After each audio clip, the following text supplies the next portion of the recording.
pensando. O cristianismo que nós dizemos que somos, como? Cristãos. Eu sou um cristão, eu sou crente, né? Mas será que a minha conduta, ela está de acordo com aquilo que eu professo? Então Tiago, ele vai trazer de uma forma assim bem sucinta, mas de uma forma bem, parece que ele traz a gente para perto mesmo com a epístola. Então eu espero que durante esses estudos da carta de Tiago, eu estou pensando na gente iniciar uma série no domingo também sobre igreja, tá bom? Então orando aí. Então eu creio que será um tempo assim que Deus está trazendo aos nossos corações. O bom da série é que você vai seguindo algo e vai, igual a Lagoinha Pedreira, eles iniciaram lá o estudo de Gênesis. Eles estão agora, depois de um mês, eles entraram agora no capítulo 3 de Gênesis. Imagina? Então, tem sido muito bom, e isso a igreja vai sendo ensinada, doutrinada, a igreja vai sendo alinhada dentro da visão bíblica. Amém? E esse é o desejo do meu coração. Então abra sua Bíblia aí na epístola de Tiago, capítulo 1.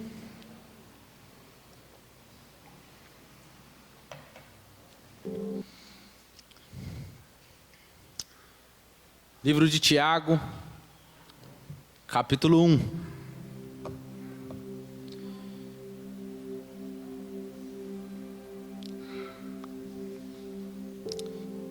Quem encontrou?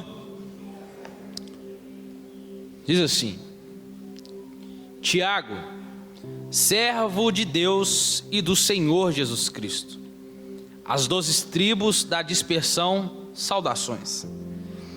Meus irmãos, tende por motivo de grande gozo o passardes por provações, sabendo que a prova da vossa fé desenvolve a perseverança. Ora, a perseverança deve terminar a sua obra, para que sejais maduros e completos, não tendo falta de coisa alguma.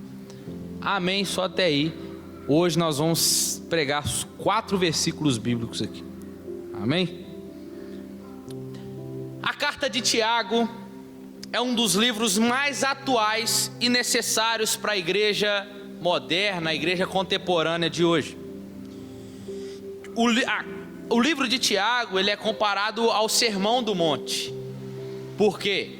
O Sermão do Monte do capítulo 5 de Mateus até o capítulo 7, é onde Jesus retrata a teoria, mas também a prática do homem. E ele vai tratar ali sobre princípios, e Tiago da mesma forma vai tratar aqui na sua carta ou epístola. Ele tange os grandes temas da vida cristã de forma clara, direta e rica. Tiago está preocupado aqui em sua carta com a prática do cristianismo. Para ele não basta ser um credo. Os meninos do carisma aí já estão sabendo o que é. Não basta ter um credo, uma confissão, fazer uma profissão de fé ortodoxa. Ortodoxa orto é reto, doxia é como se fosse uma doutrina, um estudo reto. É preciso viver de forma digna de Deus. Que essa exposição do livro de Tiago venha desafiar a mim e a você a fazer um balanço das nossas vidas, fazer a nós um diagnóstico da nossa experiência cristã. É impossível colocar-se diante do espelho deste livro sem identificar a necessidade de sermos corrigidos por Deus. E o meu propósito aqui nessa carta, ela é pastoral. O anseio de toda a minha alma é que vocês não percam nenhuma exposição desse livro aqui de Tiago. mas que também através dela eu e você venhamos redescobrir o sabor de estudar as Escrituras. Irmãos, esse tempo eu estou vivendo hoje eu trabalhando lá com meu irmão, e eu pude analisar que Deus tem gerado uma sede no meu coração de estudar as Escrituras, e eu consigo sentir isso na minha boca. É como se eu estivesse com sede, é como se eu estivesse com vontade de chegar em casa logo para mim poder estudar. Só que tem uma coisa, a carne reluta por causa do cansaço. E às vezes eu chego e falo assim, eu tenho que estudar, e eu fico cansado, aí eu fico entre a luta, a carne e o espírito, com a sede e a vontade de estudar, mas a vontade também de deitar e descansar, ou assistir uma televisão ali, assistir um filme, né? Mas eu tenho percebido isso da parte de Deus, essa vontade de querer estudar, e eu falando, eu tenho que estudar Tiago, e ontem pela noite eu fiquei estudando lá, e fui dormir e fui estudar a carta de Tiago um pouco, e aquela sede parecia ser insaciável. Hoje à noite, hoje pela tarde, mesma coisa, eu tinha que estudar, e cheguei hoje em casa e fui estudar. Então que isso seja, que Deus traga isso em vocês, que Deus gere isso através do Espírito Santo dele, essa sede de você querer conhecer as Escrituras. A carta de Tiago, que foi escrita por ele mesmo, servo de Deus e do Senhor Jesus Cristo, ela é dirigida às 12 tribos dispersas. Eu vou explicar isso daqui a pouco, a todos os judeus fora da Palestina. Só que quem era esse Tiago? Tinha mais de um Tiago.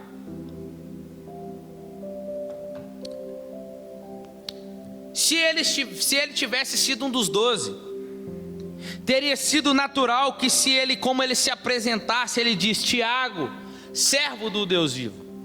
Mas, se ele fosse um discípulo de Jesus, seria natural ele se apresentar como? Como apóstolo, quando se dirigiu às 12 tribos, assim dizendo, eu, Tiago, servo de Jesus Cristo, chamado para ser apóstolo. Mas ele aqui não era o apóstolo. E de fato, há poucas razões para o identificarmos com os apóstolos com esse nome. Mas em Atos dos Apóstolos, nas cartas, há um Tiago que se destaca como uma coluna na igreja de Jerusalém, cuja posição e personalidade se encaixa exatamente no autor da carta. Embora não um dos 12, Mateus 13,55, como diz, ele dizendo, não é este filho do carpinteiro? A sua mãe não se chama Maria? E seus irmãos não são Tiago, José, Simão e Judas? Ele era o líder do cristianismo judaico, e assim o conhecido Tiago ou Jacó não precisava de mais apresentações. Então, em Gálatas 1,19, ele diz, e não vi outro dos apóstolos, a não ser Tiago, o irmão do Senhor. Ele aqui é chamado de Tiago, irmão do Senhor. Então, embora em outras explanações tenha sido dadas, o significado natural aparentemente é que ele era filho de Maria e José, nascido depois de Jesus.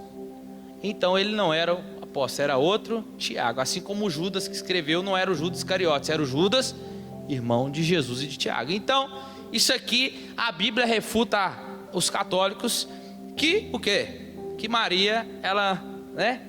Eles falam que ela foi santa por causa dela ter sido virgem e por aí vai, né? Que não teve mais filhos, mas a própria Escritura está dizendo que ela teve outros filhos: Judas, José, Tiago, irmãos de Jesus. A própria Escritura está dizendo. Então, refutada aqui a ideia de Maria, né? Que não teve outros filhos, que não teve relação sexual com nenhum outro homem e é considerado hoje, né, a santa. Tiago não foi, e isso que é lindo, que eu quero que você preste atenção. Tiago não foi um discípulo durante a vida do Senhor Jesus, mas Cristo lhe apareceu após a sua ressurreição Em 1 Coríntios 15, 7, diz: depois foi visto por Tiago e mais tarde por todos os apóstolos. Jesus, o irmão, apareceu para Tiago. Isso pode datar a época então da sua conversão, porque Tiago, o irmão de Jesus, não era cristão, não tinha fé em Jesus no seu irmão. Então nós vamos entender aqui também ainda, calma aí, tem muita coisa aqui. Eusébio de Cesareia, que é um historiador da igreja, nos preservou um relato da vida e da personalidade de Tiago, escrito por um outro historiador egebispo no século II.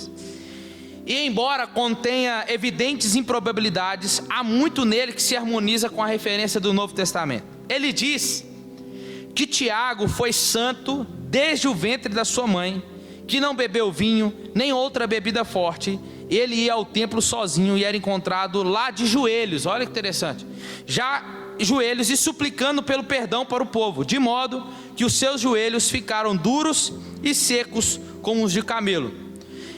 Em virtude, portanto, de sua justiça excepcional, ele foi chamado de o justo, o baluarte do povo. Isso depois da sua conversão, como a ideia que quando Jesus apareceu para ele. Tiago, ele foi morto em 62 depois de Cristo pelo Sinédrio, morto apedrejado. Embora amado pelo povo, ele era amado pelo povo judeu. Tiago, ele era odiado pela aristocracia sacerdotal que governava a cidade, os fariseus da época.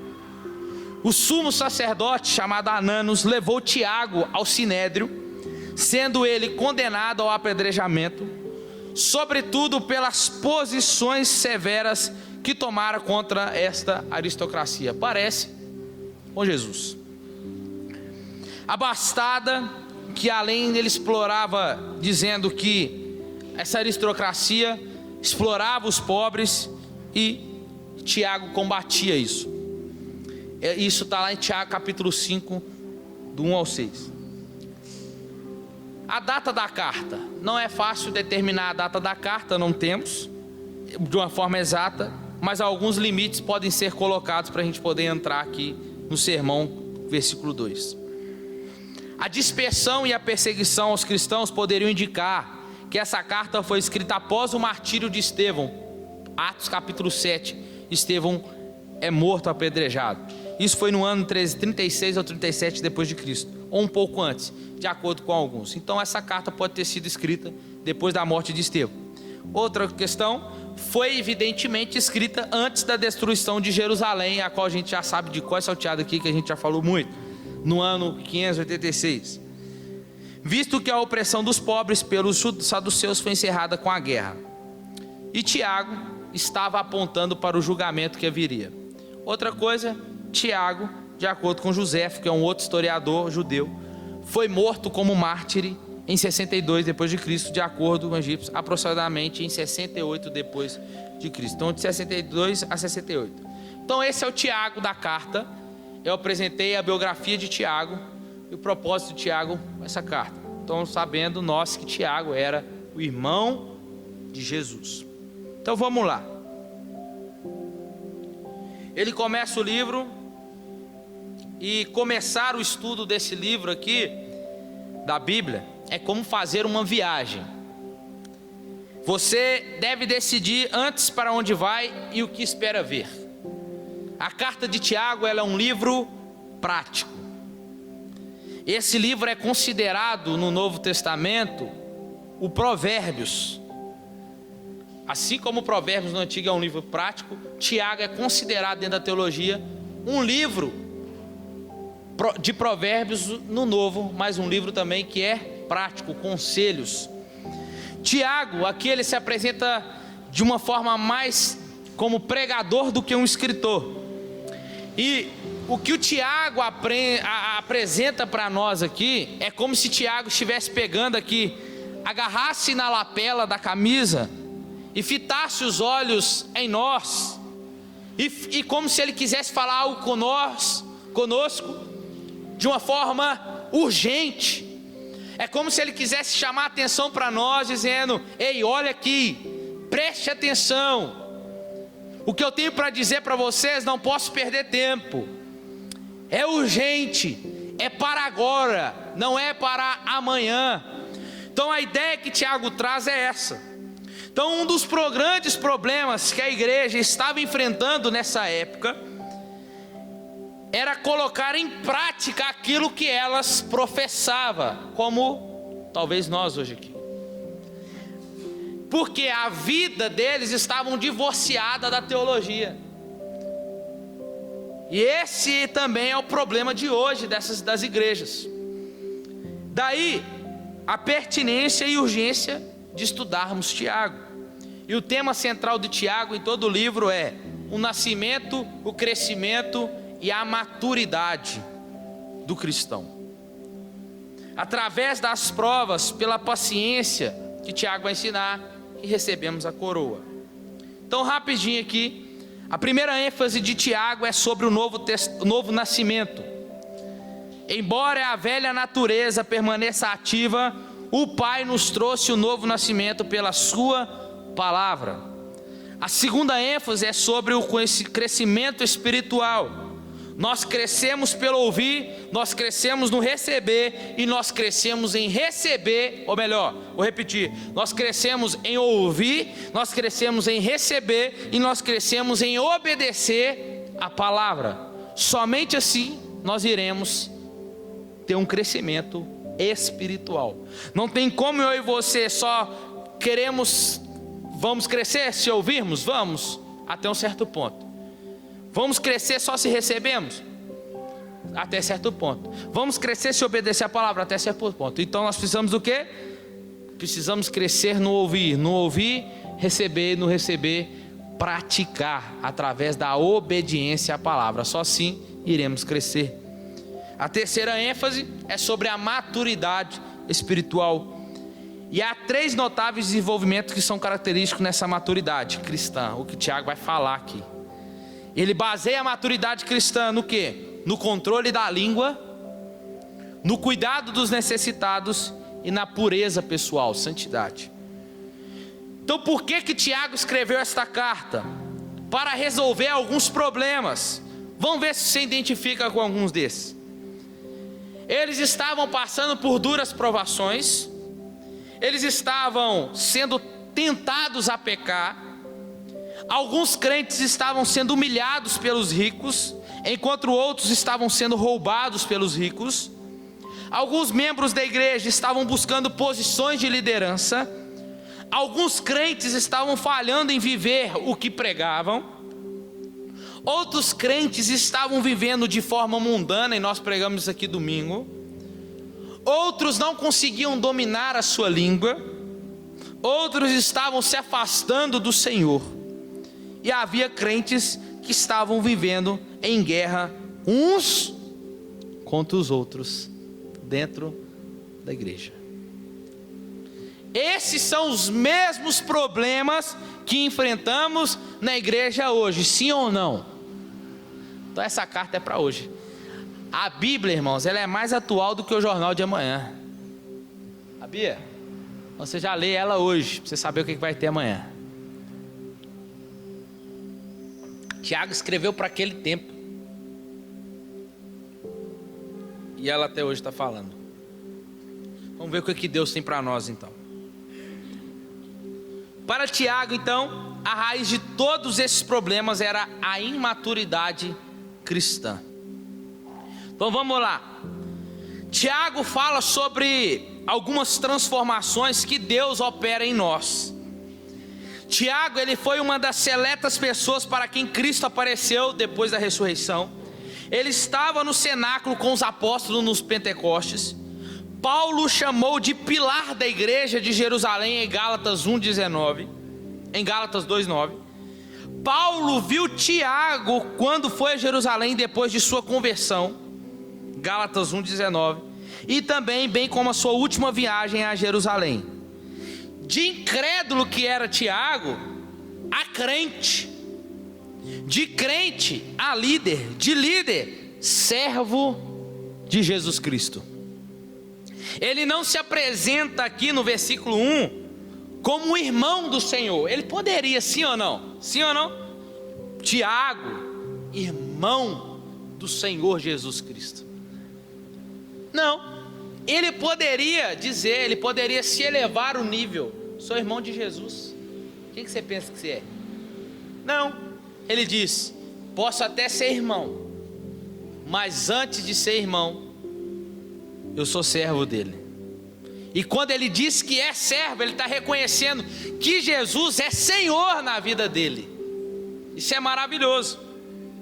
Então, ele está dizendo, eu posso até ser irmão, mas eu sou primeiro servo dele.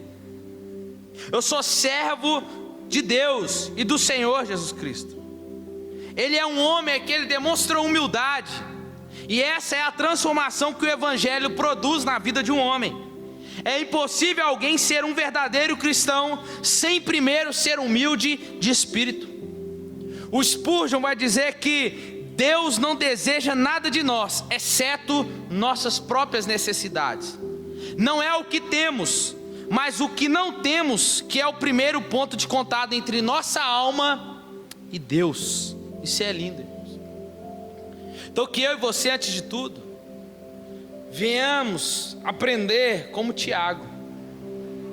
Seja qual status, seja qual a sua influência na igreja você tem. Como eu já tive pastores que não precisava nem chamar de, você chamava de irmão, e eu falei, irmão não, pastor. Não tem disso. Tem gente, né? Já vi corrigindo na minha frente. A menina chama, ô Edgar, meu, Edgar não, é pastor Edgar. Eu falei, não, deixa a menina, o problema é chamar, pode chamar.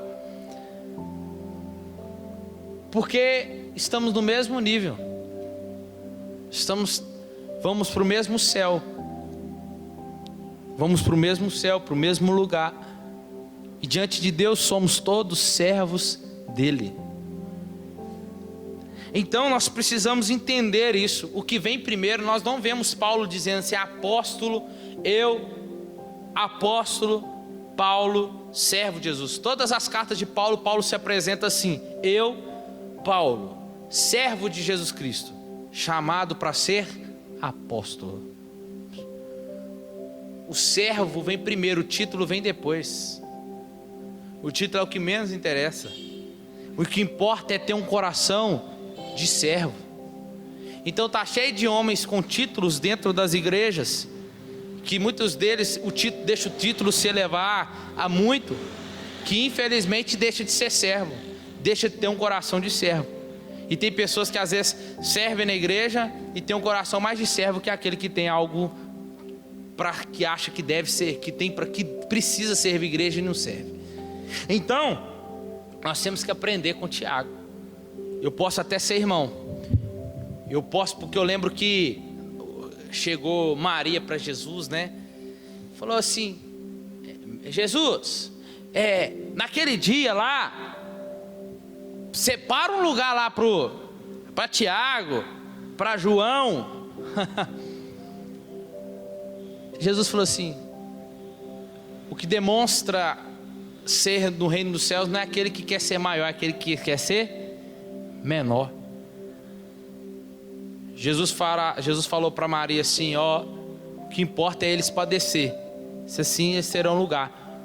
Um abriu o martírio, Tiago, o outro fechou o martírio, João. Morreram, passaram pelo que Cristo teve, e eles têm um lugar deles lá. Mas com Jesus tem esse negócio, né? Separa um lugar aí para mim. Funciona assim. Então a palavra, aí vamos entender melhor, porque a palavra grega aqui para servo é doulos, que significa escravo. Servo refere-se aqui a uma posição de obediência completa, humilde, absoluta, lealdade inabalável. Sou servo, sou seu escravo, Senhor Jesus. Irmãos, quando Jesus te transportou para a sua maravilhosa luz, você só mudou de Senhor. E glória a Deus pelo seu Senhor.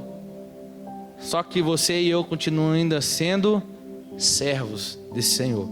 Servos, escravos da orelha furada. O que significa? Que foi comprado. Ele pertence a um Senhor. A obediência era a tarefa, a humildade, a posição e a lealdade. O relacionamento que um senhor esperava do seu escravo. Então não há maior atributo para nós como crentes cristãos do que ser reconhecido como servos de Jesus. E sendo servos significa que somos obedientes, humilde e leal ao nosso Senhor. Aí ele vai dizer, as 12 tribos da dispersão, saudações. As 12 tribos referem-se aqui aos judeus cristãos, que possivelmente se converteram no Pentecostes, e foram dispersos depois do martírio de Estevão. O martírio de Estevão começou ali a haver a perseguição aos cristãos na época, então eles se dispersaram. Lembrando nós que dividiu a divisão dos reinos, então eles se dividiram mais. Então, por força ou por escolha, os judeus estavam vivendo por toda parte do Império Romano. Eles são crentes. Olha se identifica com você. Eles são crentes, mas são perseguidos. Eles são cidadãos dos céus, mas vivem dispersos em peregrinação na terra. Eles são crentes, mas tiveram seus bens saqueados. Eles são crentes, mas são pobres e muitos deles estão sendo oprimidos pelos ricos. Eles são crentes, mas ficam enfermos. Eles são crentes, mas também sofrem. Vida cristã não é uma redoma de vidro, uma estufa espiritual, uma colônia de férias. Vida cristã antes, ela é um campo de batalha. E nesse campo de batalha não seremos poupados dos problemas. Escuta, eu vou repetir. E nessa batalha nós não seremos poupados dos problemas, mas seremos poupados nos problemas. Oh glória! É no problema que ele vai agir. Hoje fazemos as mesmas perguntas. Por que um crente fiel fica desempregado? Por que um crente fiel sofre com câncer?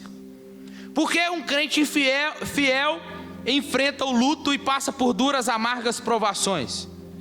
Tiago vai falar para nós. Tiago falando sobre as provações da vida cristã e ensina para nós 4 verdades aqui então, a partir do versículo 2. Em primeiro lugar, as provações são compatíveis com a fé cristã. E Deus nos adverte a esperar as provações. A vida cristã não é um mar de rosas. Jesus advertiu, vamos para uns textos rapidamente.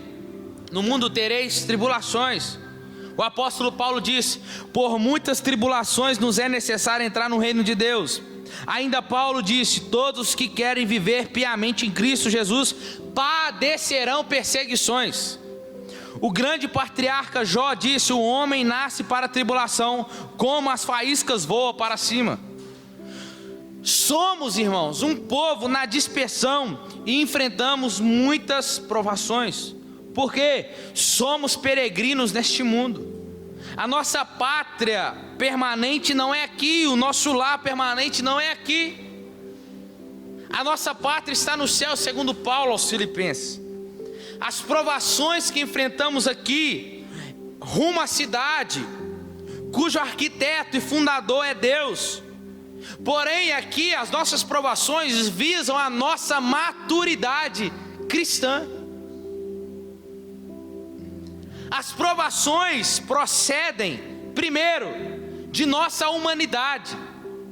Pertencemos à raça humana, sofremos doenças, acidentes e desapontamentos. Segundo, as provações procedem da nossa pecaminosidade. Criamos problemas com a nossa língua, com nossas atitudes. Uma pessoa que morre de câncer depois de ter fumado dezenas de anos, esta pessoa não pode julgar ninguém por sua morte.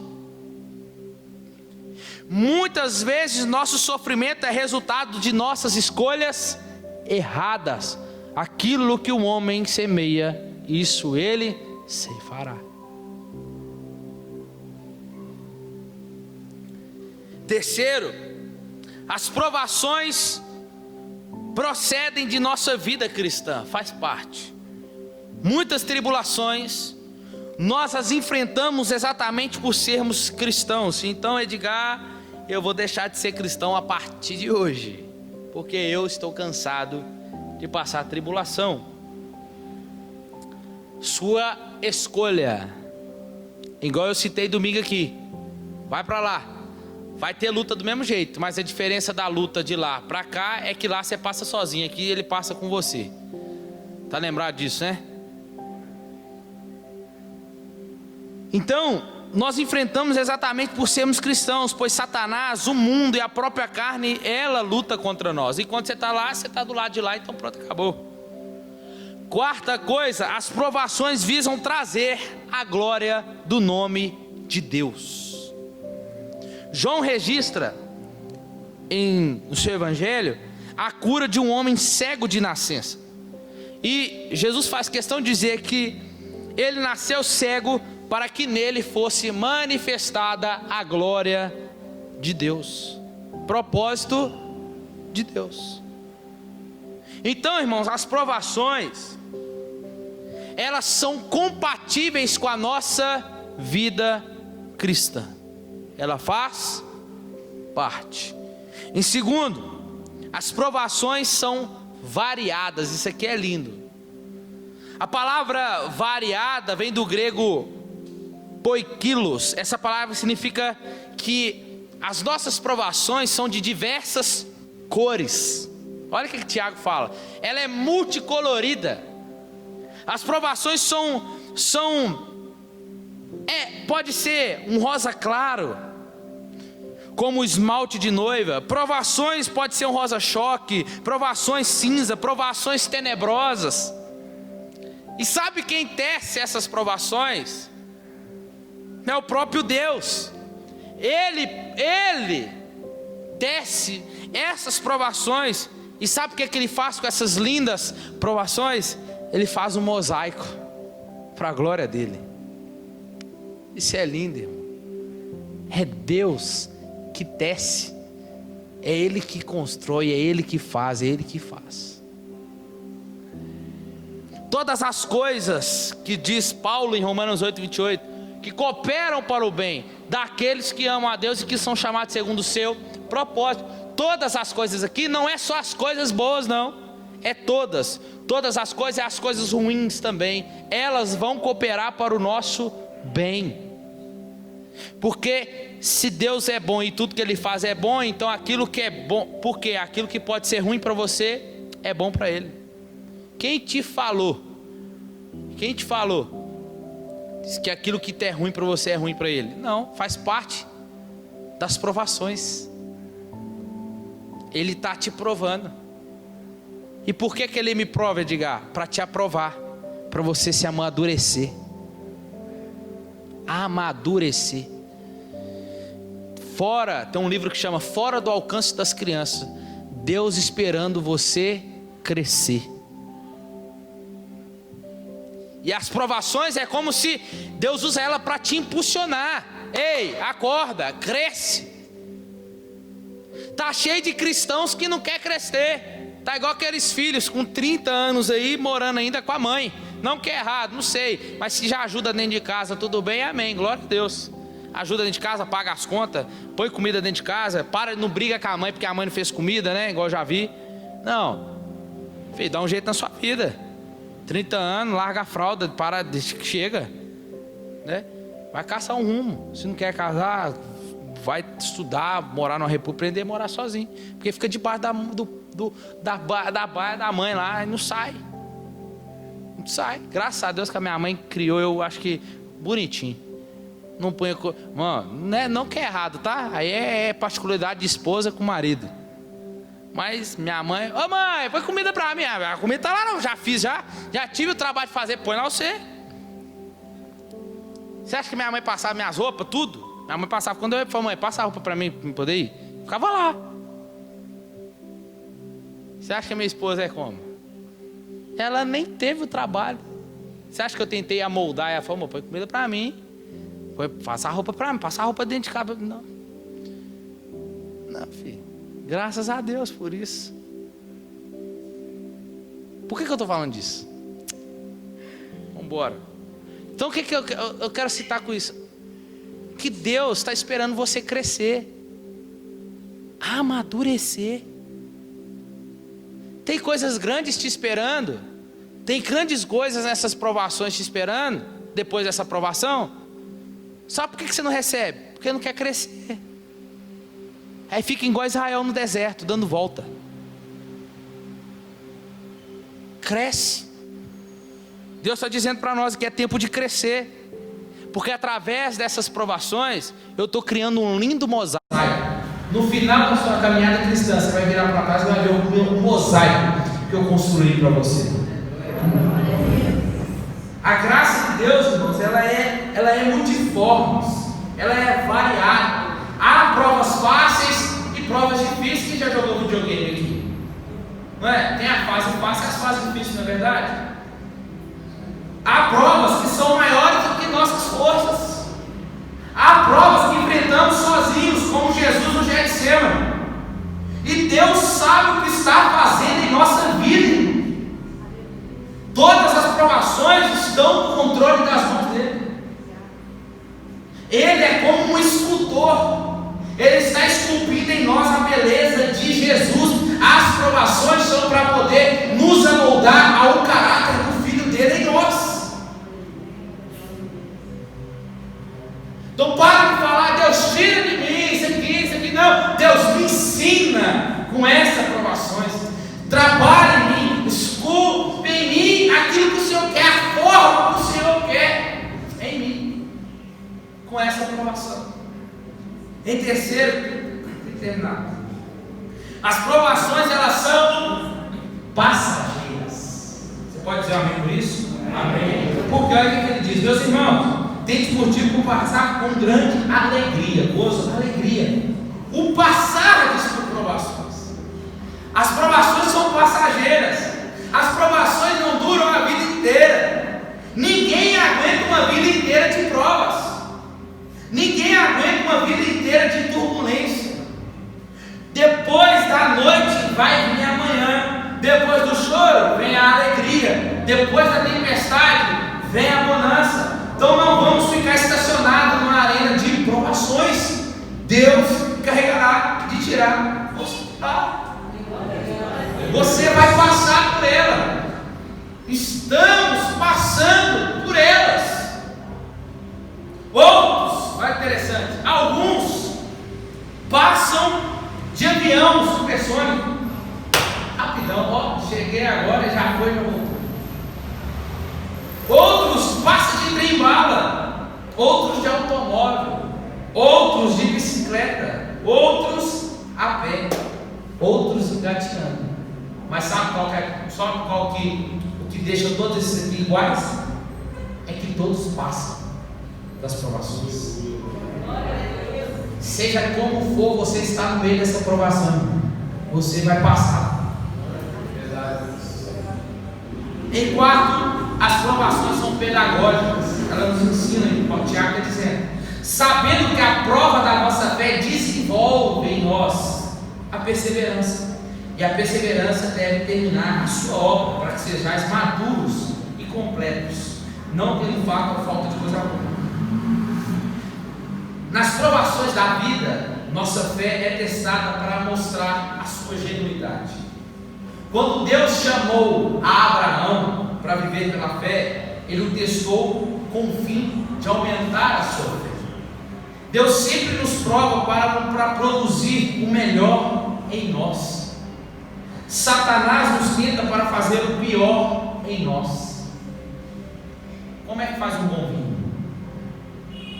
O que tira lá da videira, joga lá e vai fazer o vinho? O que é feito? É amassado.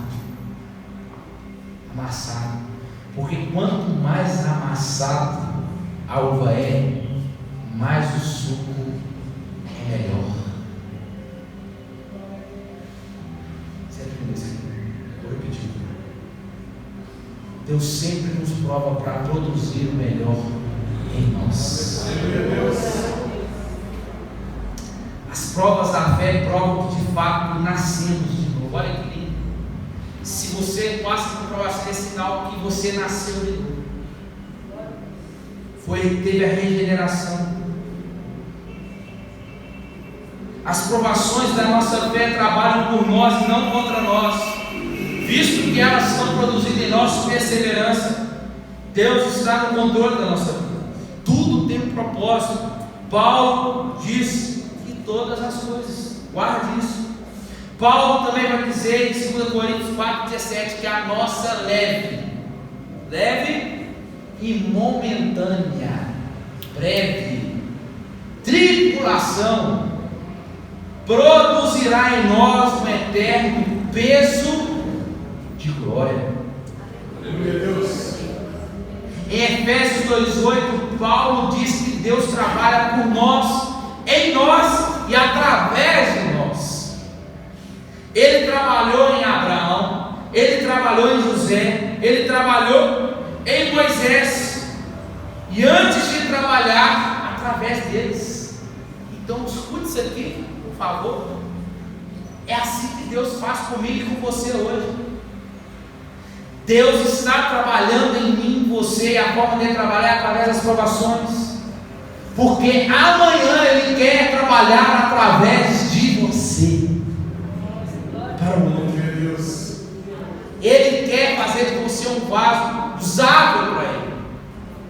Filho, hoje eu estou trabalhando em você, hoje eu estou cuidando de você, hoje eu estou mudando, trabalhando, tirando o que tem que tirar. Eu estou trabalhando em você para que amanhã eu trabalhe, uso você como instrumento meu para trabalhar em outros também. É isso que vai fazer. O segredo está na perseverança, que vai nos levar à maturidade. Paulo diz em Romanos capítulo 5, versículo 3 e 5, que as tribulações são pedagógicas e vai nos levar à maturidade. Paulo diz assim, deixa eu ler aqui só para vocês, para a gente terminar. Diz assim: não somente isso, mas também nos gloriamos nas tribulações, sabendo que a tribulação produz perseverança, e a perseverança, experiência, e a experiência, a esperança. É o que Paulo está dizendo, ela está nos levando a uma maturidade. A palavra aqui, paciência, Paulo está dizendo que essa palavra upomone, né, que é do grego também, do que ela está dizendo que dessa perseverança, está dizendo que sobre paciência com as circunstâncias, ou seja, coragem e perseverança em face do sofrimento e das dificuldades. Paciência. Os crentes imaturos, irmãos, são impacientes. Crente imaturo é impaciente, e a impaciência pode acarretar graves consequências.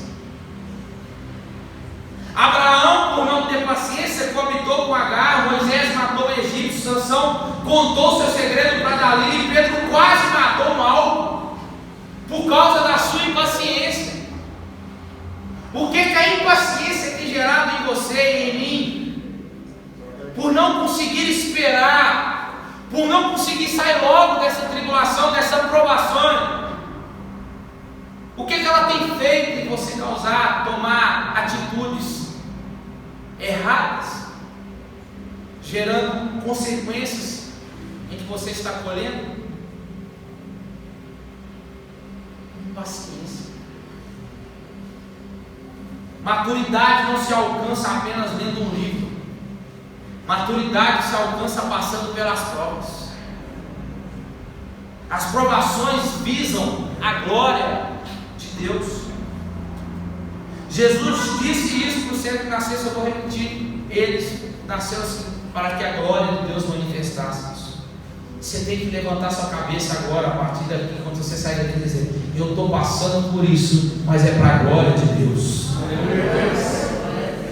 É porque Deus será glorificado. A minha família está assim, é porque eu já sei o fim dela. Eu já sei o fim dela será para glorificar a Deus.